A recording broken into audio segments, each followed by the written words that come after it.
Well, sanctuary cities, it's an important issue this election cycle, and Donald Trump vows to end them when he becomes president. Listen to this.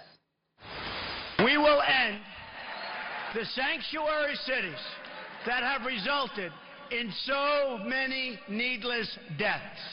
Cities that refuse to cooperate with federal authorities will not receive taxpayer dollars, and we will work with Congress to pass legislation to protect those jurisdictions that do assist federal authorities.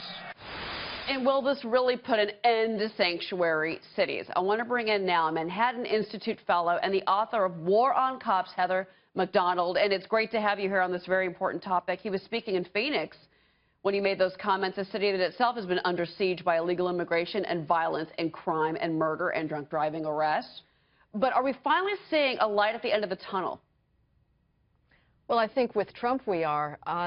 Cheryl, there is no more shameless advocacy on the part of illegal alien advocates than sanctuary cities. It is the very epitome of the destruction of the rule of law in this country.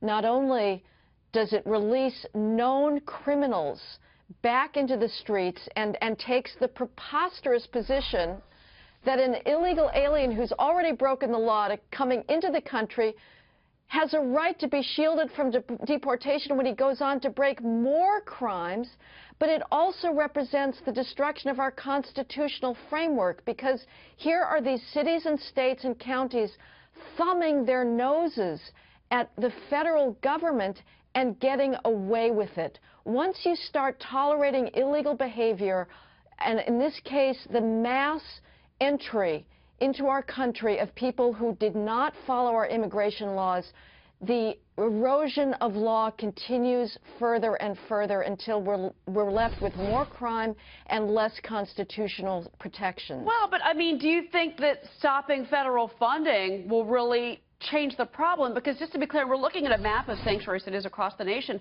I mean, these are some of America's largest cities. We're talking New York, we're talking San Francisco, we're talking Boston. I mean, this is not small cities that are off the grid. These are very large, very powerful funded cities who have their own beliefs about how an illegal immigrant or an immigrant should be treated.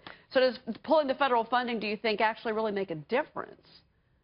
Well, I think the rhetoric will matter, and to simply make it understood that this is a insane violation of the expectation that citizens rightly have that their government will enforce their immigration laws. I think that may shame some cities into actually complying with the law. Now, I'll talk to the parents of Kate Steinle and see how they feel about the law and what has happened and not happened underneath it. Well, Heather, thank you very much for your time. We're certainly going to follow this story and see if change actually does take effect. Thank you, Cheryl.